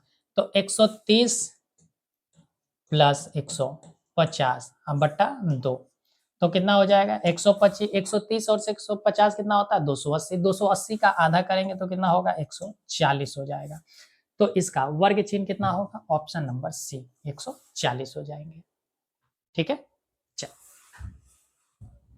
उम्मीद करते हैं कि आपको ये सारी की सारी बातें समझ में आ रहा होगा। ऐसे ही क्वेश्चन आने, अलग से कुछ भी नहीं क्वेश्चन आना है। ठीक है, कह रहा है कि यदि 4 लगातार विषम संख्याओं का माध्य 6 है तो कह रहा है सबसे बड़ी संख्या क्या होगा। देखिए जब भी ऐसा क्वेश्चन दिया जाए तो मेरे भाई मेरे तरीके के अनुसार आप बनाइए, जल्दी से बना लेंगे। देखिए क्या है, जैसे माने कि ए है, बी है, सी है और डी है, 4 विषम संख्या है, उसका माध्य दिया। माध्य हमेशा बीच का टर्म होता है, माध्य का अर्थ होता है कि बीचों बीच, माध्य का अर्थ होता है बीचों बीच।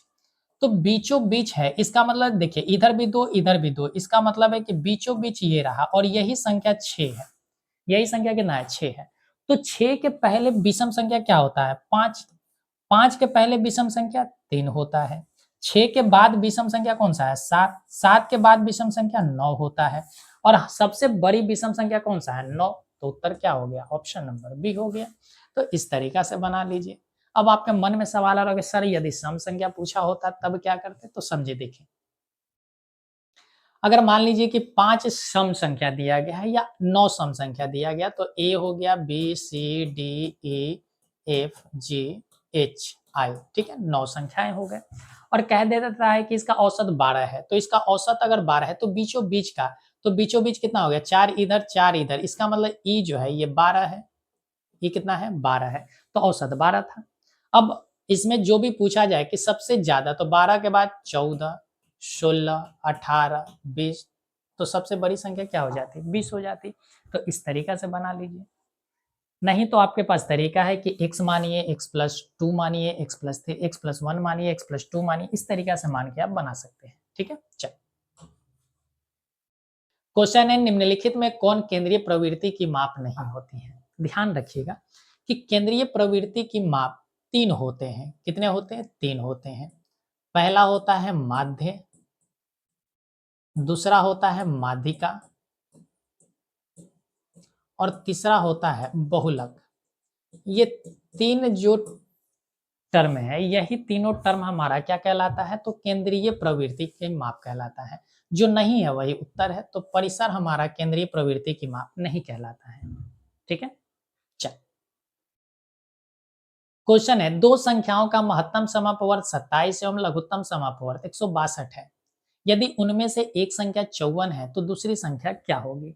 आपको पता है कि एलसीएम गुना एचसीएफ जो होता है वो पहली संख्या गुना दूसरी संख्या होता है। पहली संख्या गुना दूसरी संख्या होता है।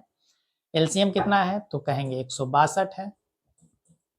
एचसीएफ कितना है? 27 है। पहली संख्या 54 है, दूसरी संख्या पूछा है। 27 का डबल 54 होता है, 2 का ये 81 टाइम्स होता है, तो सेकंड जो हुआ वो कितना हो गया? तो आप कहेंगे सर 81 हो गया। इस वजह से इसका सही आंसर ऑप्शन नंबर सी हो जाएगा। ऑप्शन नंबर सी इसका सही आंसर हो जाएगा। ठीक है, चल। क्वेश्चन है, संख्याएं 12, 15 एवं 21 का मसा ज्ञात करें, यानी महत्तम समापवर्त ज्ञात करें। तो महत्तम समापवर्त ज्ञात करने के लिए हमें क्या करना होगा? देखिए, एक तो हम तरीका बता रहे हैं कि आपको करना क्या है। देखिए, महत्तम समापवर्त एक ऐसी बड़ी संख्या होगी जो ये तीनों को विभाजित करेगा, यानी वो हाईएस्ट कॉमन फैक्टर होगा। वो सबसे बड़ी से बड़ी संख्या होगा जो 15 को भी विभाजित करेगा, 21 को भी करेगा और 12 को भी करेगा। तो मेरे भाई 5 तो नहीं हो सकता। क्यों? क्योंकि 5 से केवल 15 कटेगा, 12 विभाजित नहीं होगा, 21 विभाजित नहीं होगा, तो 5 तो नहीं होंगे। 7 भी नहीं होगा। क्यों? क्योंकि मेरे भाई 7 से 21 कटेगा, 15 तो नहीं कटता है, ना तो 12 कटता है। 2 भी नहीं होगा, क्योंकि 2 से 12 कटेगा, ना तो 15 कटेगा और ना ही 21 कटेगा। तो एक ही ऑप्शन बचा, ऑप्शन नंबर ए बचा। आपको चेक करना है तो कर सकते हैं। 12 से भाग लगाइए किसको? 15 को। तो 12 एकम 12 हो गया, कितना बचा? 3। अब 3 से फिर किसको भाग लगाइए? 12 को। तो 3 चौका क्या होता है? 12। तो ये कैंसिल हो गया। तो 12 और 15 में जो आया हाईएस्ट फैक्टर वो क्या आया? 3 आया। अब 3 से देखिए कि 21 कटता है, तो बिल्कुल कटता है, 3 सत्ते 21 होता है, तो ये कैंसिल हो गया। तो इसका मतलब कि हमारा सही आंसर अभी भी क्या है? ए नंबर। चलिए, क्वेश्चन है, किसी धनात्मक पूर्णांक q के लिए प्रत्येक धनात्मक विषम पूर्णांक का रूप होगा।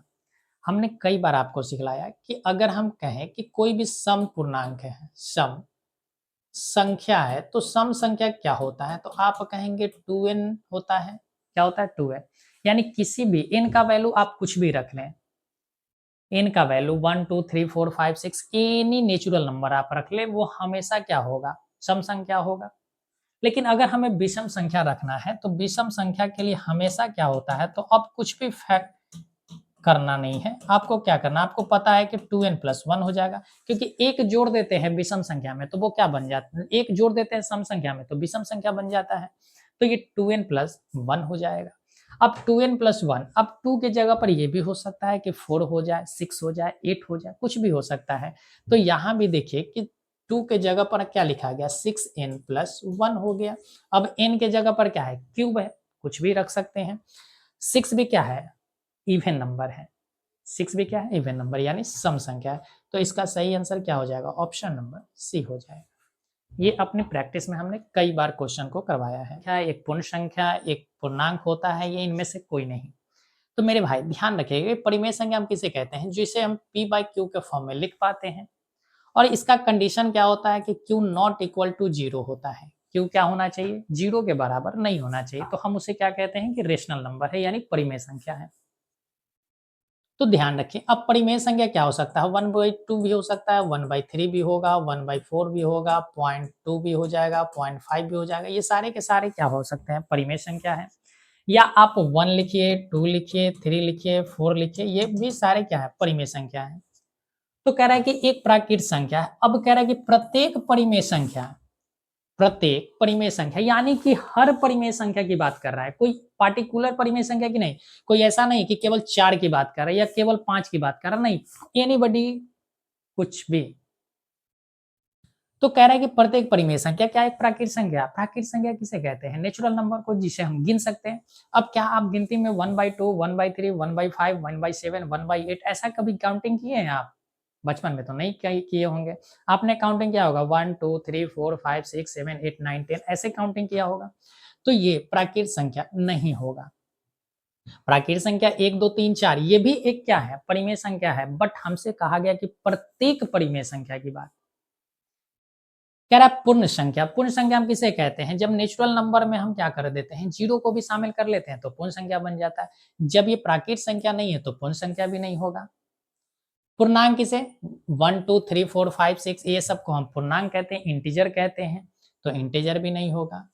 तो प्रत्येक परिमेय संख्या इसका ऑप्शन नहीं दिया गया, इनमें से कोई नहीं। हाँ, लेकिन अगर यहाँ पर रहता है कि प्रत्येक परिमेय संख्या क्या है, तो एक वास्तविक संख्या हो सकता है, एक वास्तविक संख्या है।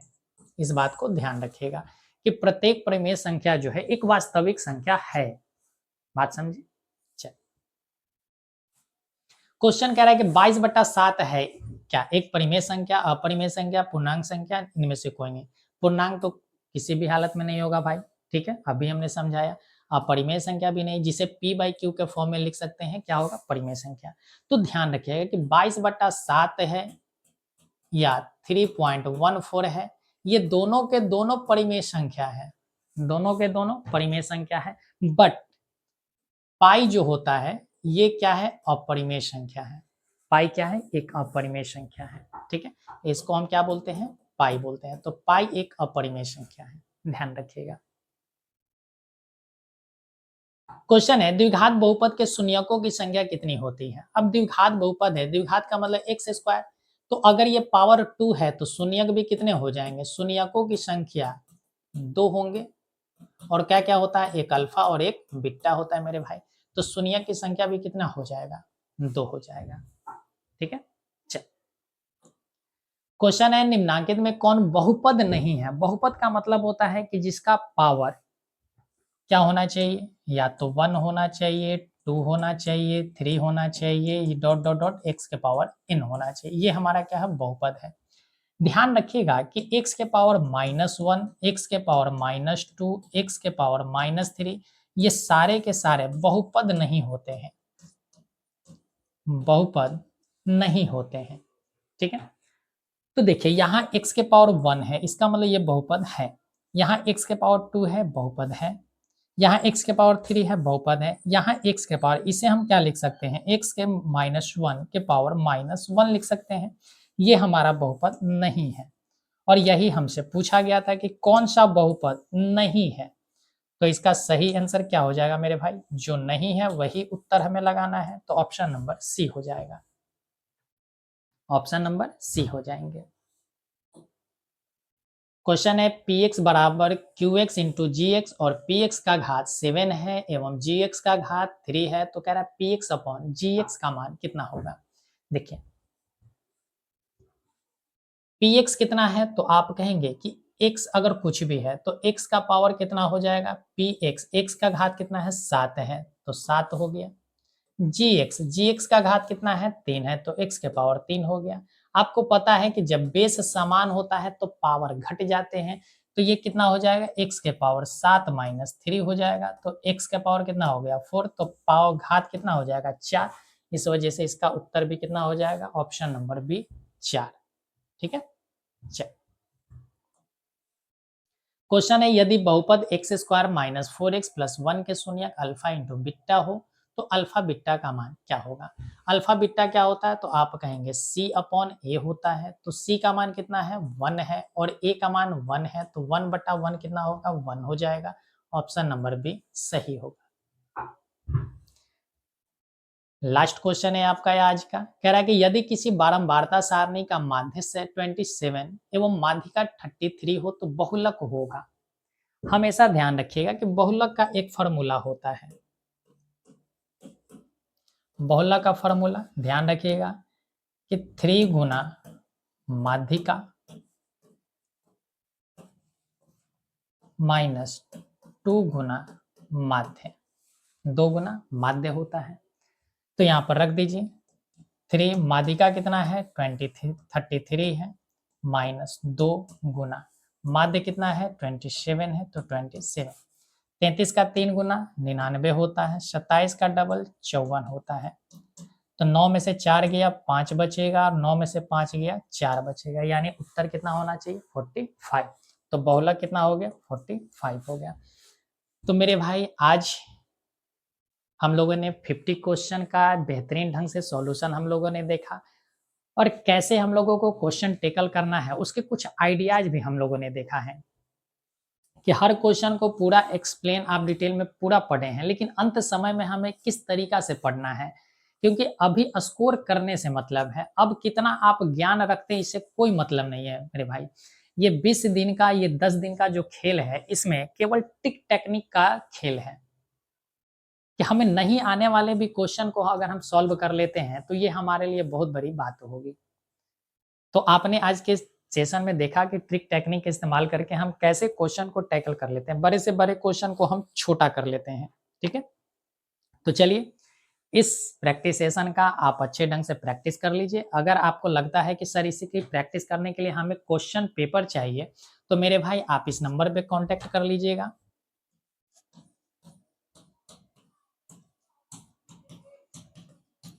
ये व्हाट्सएप नंबर है, इस व्हाट्सएप नंबर पर आप मैसेज कर दीजिएगा कि सर हमें इस क्लास का पीडीएफ चाहिए, तो आपको पीडीएफ सेंड कर दिए जाएंगे। ठीक है, तो चलिए समय का अभाव है मेरे भाई, अच्छे ढंग से प्रयास कीजिए, अच्छे ढंग से प्रैक्टिस कीजिए, हर चीज को रिवीजन करके जाइए, क्योंकि एग्जाम का समय नजदीक है, आपके पास समय बिल्कुल नहीं बचा है।